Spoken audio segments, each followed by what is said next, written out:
A mí no me tocó la calle como a muchas, pero eso no significa que mi trabajo sea más seguro.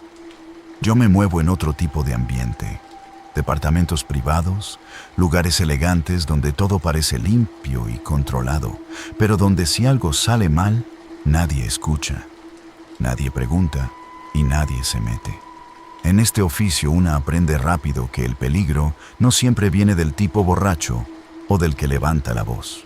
A veces viene de los que parecen más tranquilos, más correctos, más silenciosos. Yo vendo compañía, presencia y conversación. Y con el tiempo desarrollas un instinto que rara vez falla. Sabes cuándo alguien está nervioso, cuándo miente o cuándo algo no está bien. Pero hubo una persona con la que ese instinto no me ayudó en nada. Un hombre al que nunca supe leer. Nunca me dijo su nombre directamente, pero en el registro lo tenían como Méndez y así lo guardé. Desde la primera vez hubo algo que no me gustó. No porque fuera agresivo ni grosero, al contrario. Era demasiado correcto, demasiado callado, demasiado quieto. Su departamento estaba en una zona alta de la ciudad, un lugar caro, de esos donde todo brilla, donde las paredes están limpias y donde el silencio parece parte del lujo. Pero ese silencio en su casa no era normal, era un silencio pesado, como si el lugar estuviera aislado del resto del mundo. Cada vez que entraba ahí, sentía que el ruido de la ciudad desaparecía por completo, como si alguien bajara el volumen de todo. Él siempre estaba igual, sentado frente a la televisión apagada, esperándome, pero no como alguien que espera compañía, sino como alguien que ya sabía exactamente cuándo ibas a llegar. No saludaba, no preguntaba nada, solo decía una palabra: empieza. Yo sacaba el libro de poesía que siempre llevaba y comenzaba a leer en voz alta mientras él se quedaba completamente inmóvil. Al principio pensé que era un gusto raro. Hay clientes con cosas muy específicas. Pero con el tiempo empecé a notar que no era eso, porque una cosa es alguien callado y otra muy distinta a alguien que no reacciona a nada. Ni un gesto, ni un movimiento, ni siquiera un cambio en la respiración.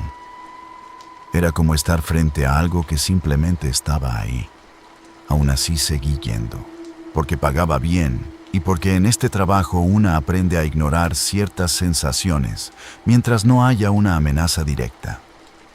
Pero esa última vez fue diferente desde el inicio. No hubo llamada, solo un mensaje corto que decía: pasa, ya está abierto. Ni mi nombre, ni saludo, ni hora, nada más. Se sentía raro, como si no lo hubiera escrito él, pero fui de todos modos. Subí al departamento, el pasillo estaba vacío, todo normal, pero cuando llegué a la puerta y la vi entreabierta, sentí algo en el estómago que no me gustó. Aún así empujé y entré. El silencio era absoluto, más que otras veces. No se escuchaba nada, ni un zumbido, ni un eco, nada. Y ahí estaba él, sentado de espaldas en la misma silla frente a la televisión apagada. No se movió cuando entré, no reaccionó, no dijo nada. Cerré la puerta despacio y avancé sintiendo que cada paso sonaba más de lo normal. Dije: buenas noches, por costumbre, pero no hubo respuesta. Me acercé, tomé el libro, me senté y empecé a leer, pero desde las primeras palabras sentí que algo estaba mal. No escuchaba su respiración, no sentía esa presencia incómoda de otras veces. Era algo más denso, más pesado, como si el ambiente estuviera cargado. Seguí leyendo, intentando mantener la calma, pero algo en mi cabeza no dejaba de decirme que me fuera. Levanté un poco la vista y noté algo que me heló la sangre. Su cabeza no estaba en la misma posición que cuando entré. Estaba ligeramente girada hacia mí. pero yo no lo vi moverse en ningún momento. Sentí como el corazón se me aceleró, pero traté de seguir leyendo como si nada. Entonces la luz cambió. Una nube cubrió la luna y el departamento se oscureció un poco, y en ese instante lo vi. Sus ojos. No fue un reflejo, no fue luz normal. Fue como si algo dentro de ellos se encendiera. 2 puntos pequeños, fríos y completamente atentos. Se me cerró el pecho. Dejé de leer y dije que iría al baño solo por salir de ahí, aunque sabía que no iba a responder. Me levanté y al pasar detrás de él, sentí algo que nunca había sentido antes. No era una mirada como tal, era como estar demasiado cerca de algo que no respira, algo frío, algo vacío. Caminé más rápido hacia el pasillo y ahí noté que la puerta del baño estaba entreabierta, lo cual no tenía sentido porque él era extremadamente ordenado. Me acercé con la respiración corta y empujé la puerta.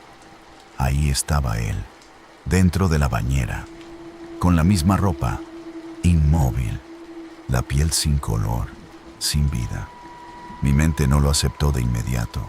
No podía, porque yo acababa de estar con él en la sala, acababa de leerle, lo acababa de ver sentado. Sentí un vacío horrible en el estómago y retrocedí sin poder procesarlo. Salí del baño y corrí de regreso a la sala con la esperanza absurda de que todo tuviera una explicación, pero la silla estaba vacía. No había nadie. El departamento seguía igual de silencioso, igual de frío. El libro ya no estaba donde lo dejé. Estaba en el suelo, abierto, como si alguien lo hubiera soltado o empujado. Y entonces noté algo más. La silla todavía se movía ligeramente, apenas, como cuando alguien se acaba de levantar.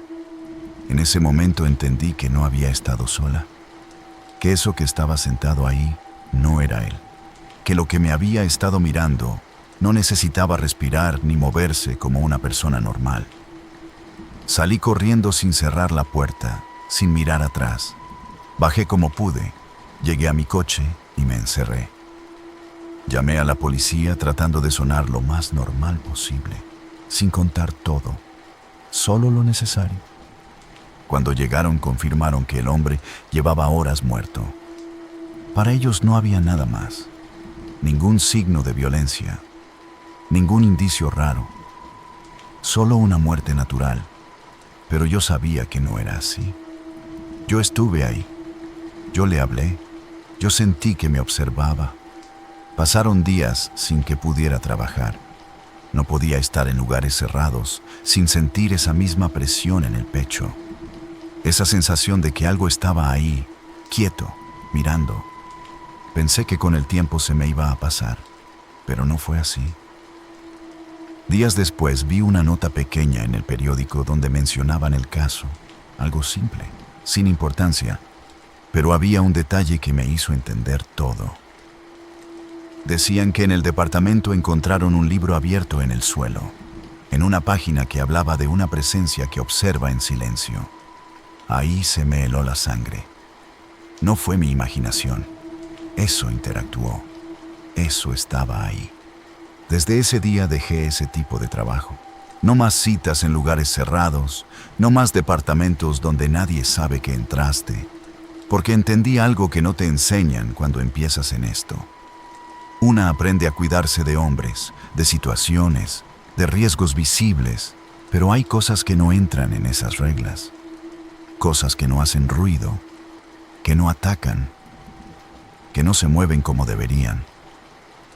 Cosas que pueden quedarse quietas el tiempo que sea necesario, sin que te des cuenta de lo que realmente son. Y lo peor no es que existan. Lo peor es que pueden sentarse frente a ti, mirarte durante minutos, escucharte hablar, aprender de ti, y tú no darte cuenta de en qué momento dejaste de estar con una persona y empezaste a estar con algo completamente distinto.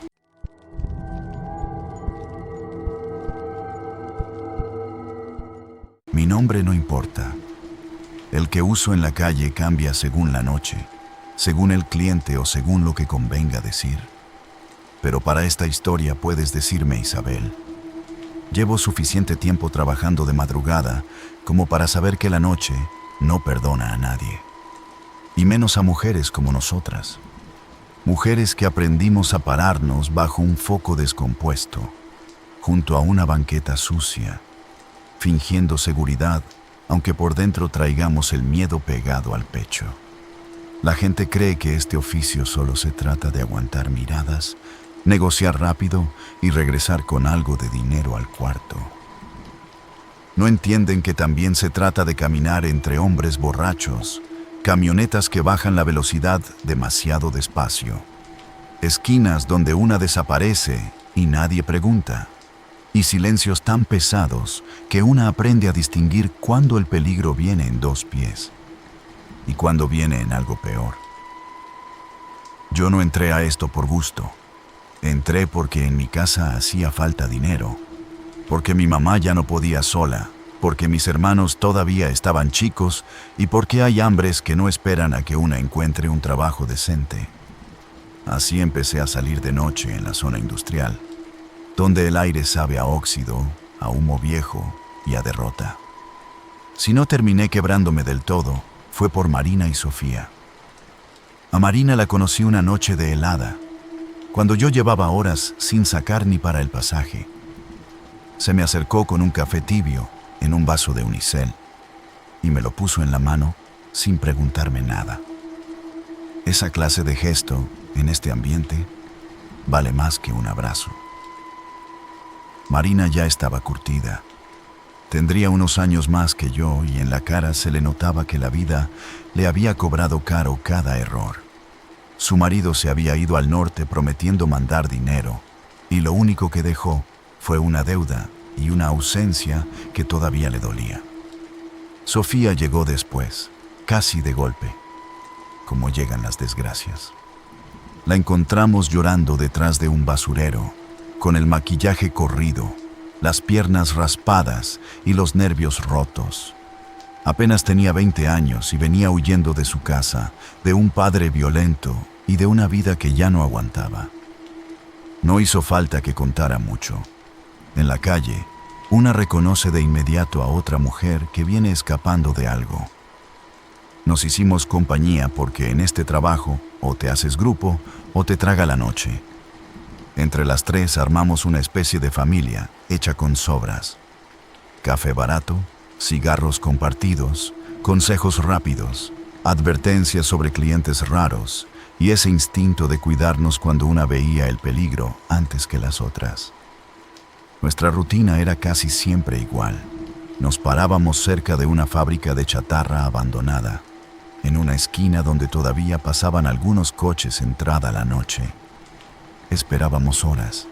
A veces la noche salía buena y una volvía al cuarto con algo para la despensa. Otras veces apenas sacábamos para el alquiler y un pan al día siguiente. Pero aquella noche no salió nada. El frío estaba brutal, de esos que te endurecen los dedos y te muerden la nariz. Las banquetas estaban vacías. Los focos de la zona parpadeaban como si fueran a apagarse de un momento a otro, y ni los hombres más desesperados se asomaban por ahí. Después de tantas horas sin movimiento, Marina fue la primera en aceptar lo obvio. Ya estuvo.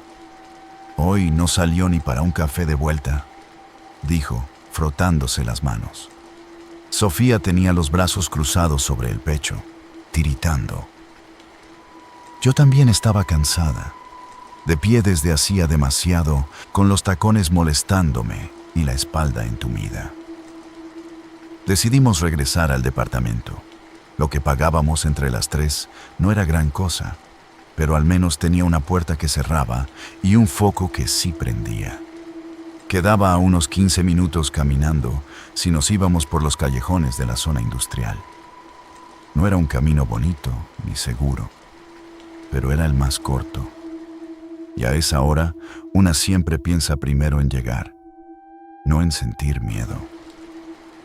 Nos metimos por el primer callejón y el ambiente cambió de inmediato. La ciudad quedó atrás, como si alguien le hubiera bajado el volumen al mundo. Los edificios eran puros bloques viejos de ladrillo con ventanas negras, puertas metálicas comidas por el óxido y bardas manchadas de humedad. Todo olía a agua estancada, a fierro viejo y a basura mojada. El eco de nuestros pasos sonaba raro, demasiado claro, como si el callejón estuviera vacío de gente, pero lleno de otra cosa. Normalmente, para no sentir el peso de la noche, hablábamos de cualquier tontería, de comida, de algún cliente ridículo, del casero o de una novela. Pero esa vez no. Íbamos calladas, apretando el paso, cada una metida en sus propios pensamientos. El silencio se rompió con un sonido seco, metálico, como una lámina arrastrándose despacio sobre el pavimento. Nos paramos al mismo tiempo. ¿Escucharon?, murmuró Sofía, casi sin voz. No respondimos, pero las tres sabíamos que sí. Esperamos unos segundos y el aire se quedó quieto. Entonces volvió a sonar. Clank. Después, otra vez. Clank, clank. No era basura movida por el viento, ni una lata rodando. Era algo más pesado, más torpe, más grande. Sentí como la piel de mis brazos se me puso de punta. El sonido venía detrás de nosotras, todavía lejos, pero avanzando. Marina giró apenas la cabeza, sin atreverse a voltear del todo. «Sigan caminando», dijo, pero ya traía el miedo metido en la voz. Obedecimos. Caminamos más rápido y el ruido también aceleró. Clank, clank, clank. Y entonces pasó algo que hasta hoy me cuesta explicar. La pared de ladrillo a mi lado vibró. No fue fuerte. Fue un temblor pequeño, apenas perceptible, pero lo sentí clarito en el brazo cuando lo rocé sin querer, como si algo muy pesado hubiera golpeado del otro lado o se hubiera recargado contra el muro. Sofía soltó un jadeo. No me gusta esto. A mí tampoco me gustaba. Había visto gente drogada, hombres violentos, locos que hablaban solos y policías que daban más miedo que los clientes. Pero esto era distinto. El cuerpo lo sabe antes que la cabeza. Era esa clase de miedo que no te deja pensar, solo te grita que huyas. Y corrimos. El taconeo desesperado de nosotras tres rebotó en las paredes del callejón mientras el sonido metálico arrancaba detrás. Clank, clank, clank. Cada vez más cerca. Yo casi no sentía las piernas. El frío se me había ido de golpe y ahora todo era calor, respiración rota y el corazón golpeándome en la garganta. Quise voltear, pero no me atreví. La oscuridad atrás se sentía viva. Con cada paso tenía la impresión de que algo venía arrastrando partes del cuerpo, o tal vez arrastrando algo que chocaba con los muros. No eran pisadas normales. Era como si esa cosa no supiera caminar del todo bien, o como si su cuerpo estuviera hecho de ángulos mal acomodados. Marina empezó a rezar en voz baja, mientras Sofía lloraba al correr. Yo solo pensaba en salir de ahí, en llegar a la avenida, a una luz, a cualquier sitio donde hubiera testigos, ruido o gente. Pero el callejón se angostaba más y más. Las paredes parecían cerrarse y los focos de una nave al fondo se encendían y apagaban con una luz amarillenta y enferma. De pronto, Marina tropezó con algo y cayó de rodillas. El golpe sonó seco. «No», gritó Sofía, frenándose para levantarla. Yo me detuve también, aunque una parte de mí quería seguir corriendo y no mirar atrás jamás. Tomé a Marina de un brazo. Ella estaba blanca, sudando frío. «Ya párate, le dije casi jalándola. No puedo, no puedo, sollozaba, llevándose la mano al pecho.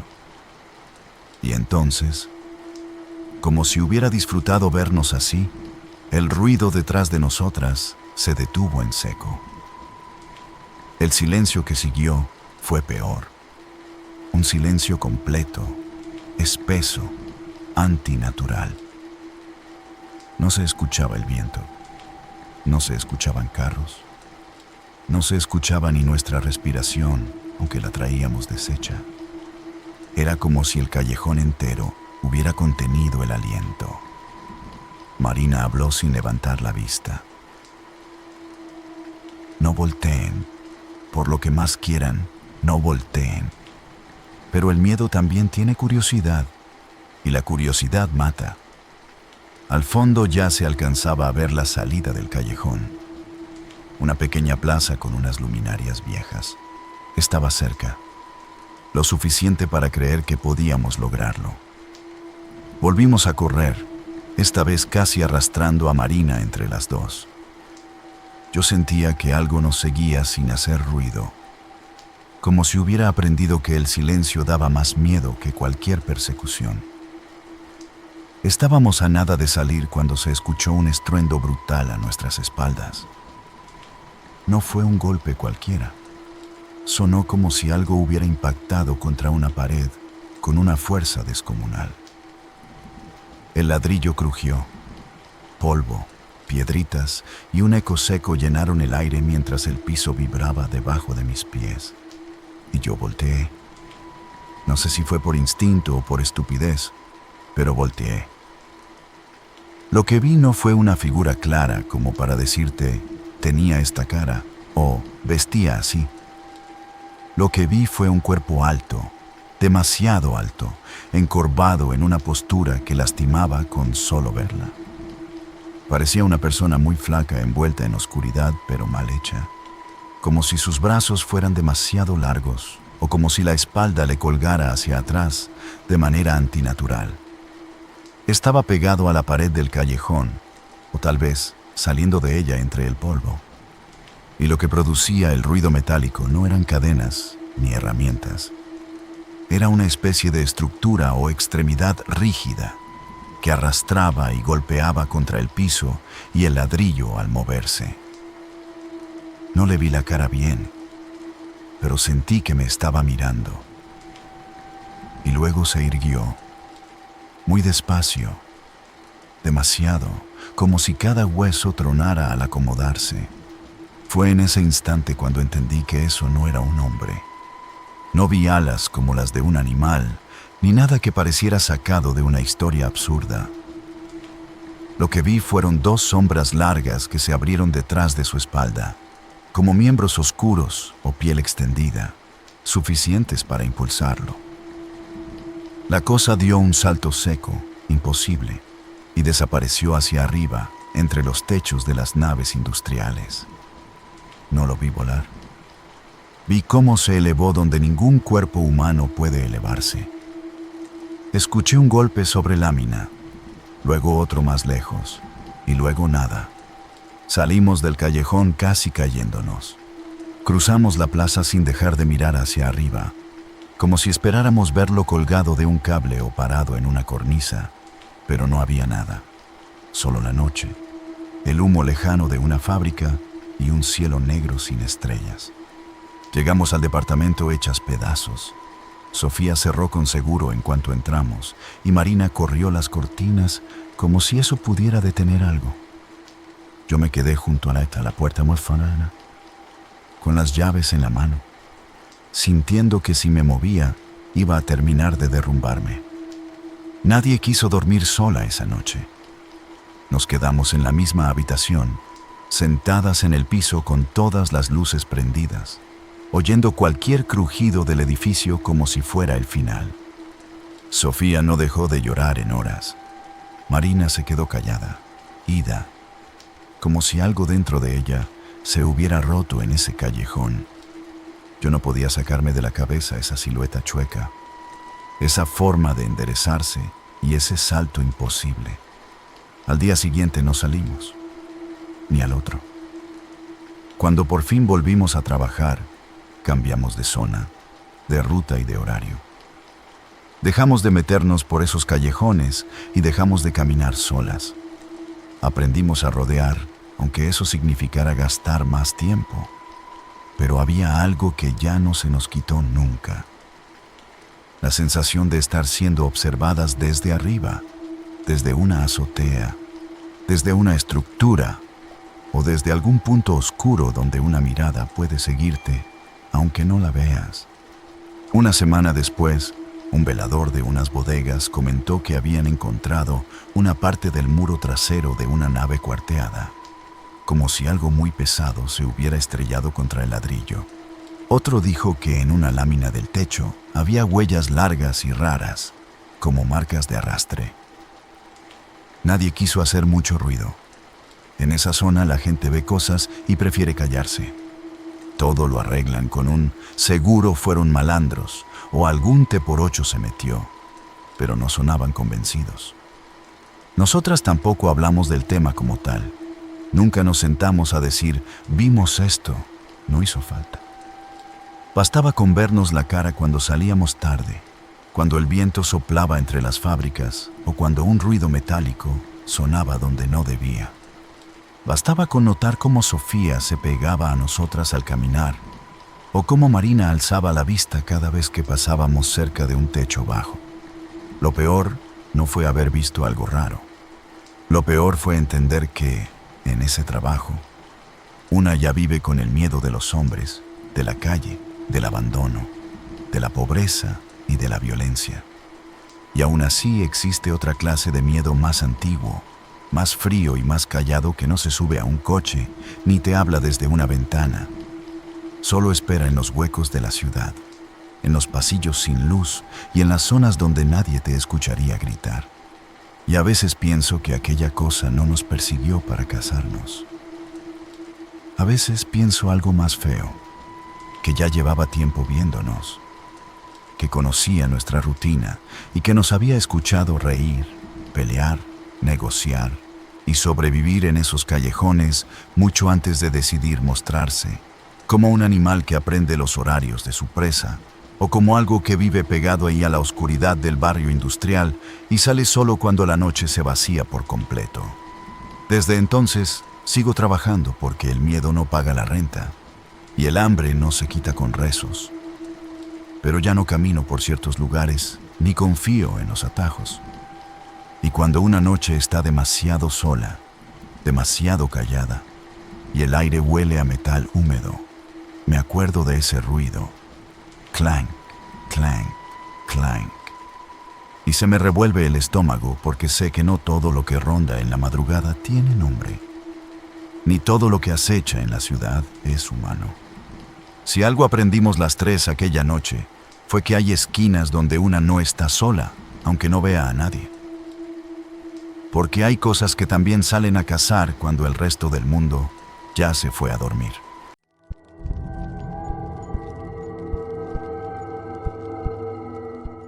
Hay trabajos donde una aprende a escuchar cosas que nadie más escucha.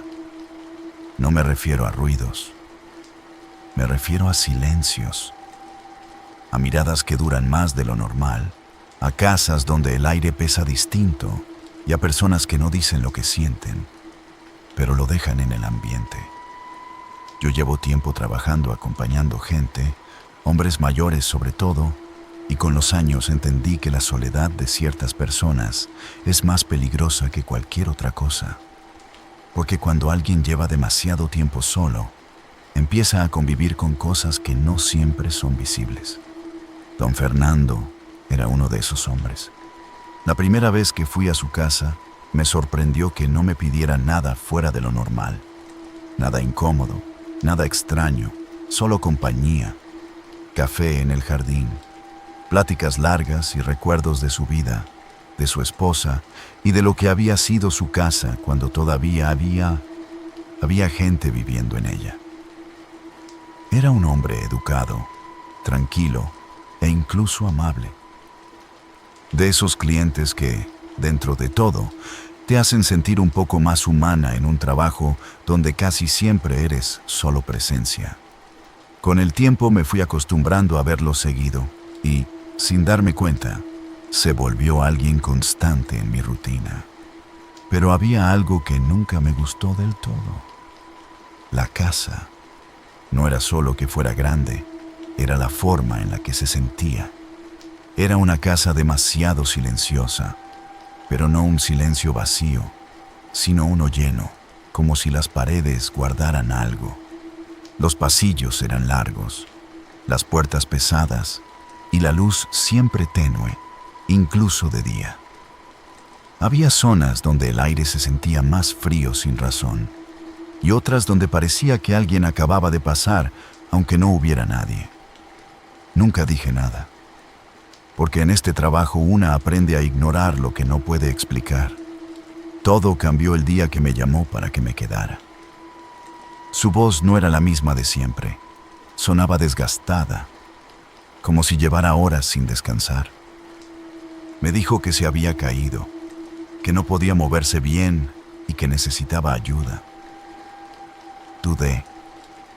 No era mi tipo de servicio, ni lo que yo hacía normalmente. Pero algo en su forma de hablar me hizo aceptar. No sonaba como alguien pidiendo compañía. Sonaba como alguien que tenía miedo de quedarse solo. Llegué por la tarde y, desde que crucé la entrada, sentí que la casa estaba más pesada que antes. No era mi imaginación, era una sensación clara, como si el lugar estuviera cargado. Don Fernando estaba más deteriorado, caminaba con dificultad apoyándose en el bastón, pero lo que más me llamó la atención fue su forma de mirar. No me veía como antes. Había algo detrás de sus ojos, algo que parecía estar esperando. Me llevó a una habitación alejada de la suya, en otro lado de la casa. Eso me incomodó, pero no dije nada. Cenamos algo sencillo, casi en silencio. Él apenas probó la comida y sus manos temblaban ligeramente. Varias veces volteó hacia el pasillo como si hubiera escuchado algo. Yo también llegué a escuchar pequeños ruidos, pero no eran claros. Eran como golpes suaves o pasos lejanos que desaparecían en cuanto intentabas identificarlos. Cuando terminó, me acompañó hasta mi cuarto. El sonido del bastón golpeando el suelo era seco, repetitivo e incómodo. Antes de que entrara, me tomó del brazo con una fuerza que no le había visto antes. «No salgas esta noche», me dijo. No fue una recomendación, fue una advertencia. «Pase lo que pase, no salgas». Le pregunté qué pasaba, pero no respondió. Solo repitió lo mismo, más bajo, casi como si hablara consigo mismo. Prometí que no saldría, cerré la puerta con seguro y me quedé sola. Intenté dormir, pero no pude. La casa no se quedaba quieta. No eran ruidos fuertes, eran cosas pequeñas, crujidos, cambios en el aire, como si la estructura se acomodara constantemente.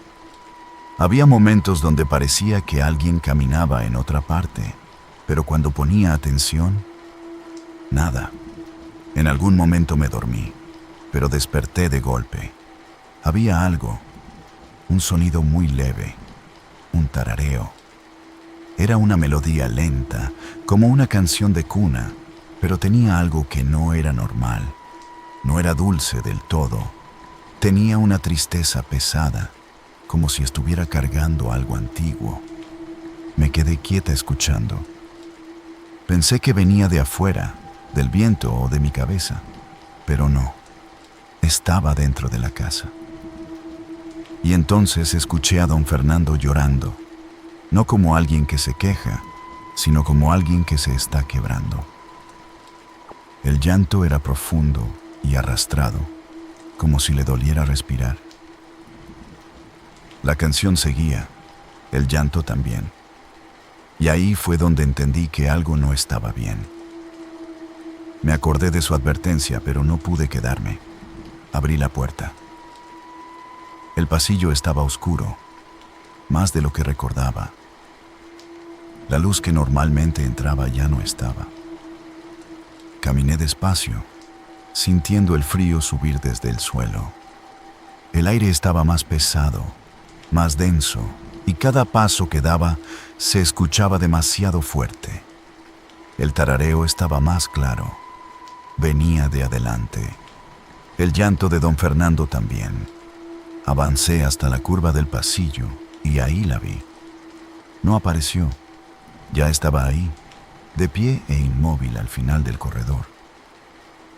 Era una figura femenina, alta y delgada, con algo largo cubriéndole el cuerpo. El cabello le caía sobre la cara, completamente tapada. No se movía, pero el sonido venía de ella, esa canción. No sentí que fuera a atacarme, pero sentí algo peor. Sentí que no pertenecía a ese lugar.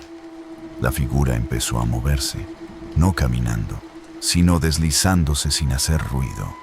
El aire se volvió helado. No era un frío normal, dolía. Pasó junto a mí y en ese momento sentí algo que no era solo temperatura, era tristeza, pero no una normal, era desesperación. Era como si esa cosa cargara décadas de algo que no terminó. No me miró ni reaccionó a mí. Siguió directo a la habitación de don Fernando. Entró y el tarareo se detuvo. El silencio que quedó fue peor que todo lo anterior, porque el llanto siguió, pero ya no era igual. Era más bajo, más resignado, como si ya no quedara nada que hacer. Regresé a mi cuarto como pude y cerré. No volví a salir. Esperé a que amaneciera y me fui en cuanto salió la luz. No volví a quedarme, solo regresé después, de día, a cuidarlo. Nunca hablamos de esa noche, nunca. Pero los dos sabíamos. Cuando murió, me avisaron. Y luego vino lo que no esperaba.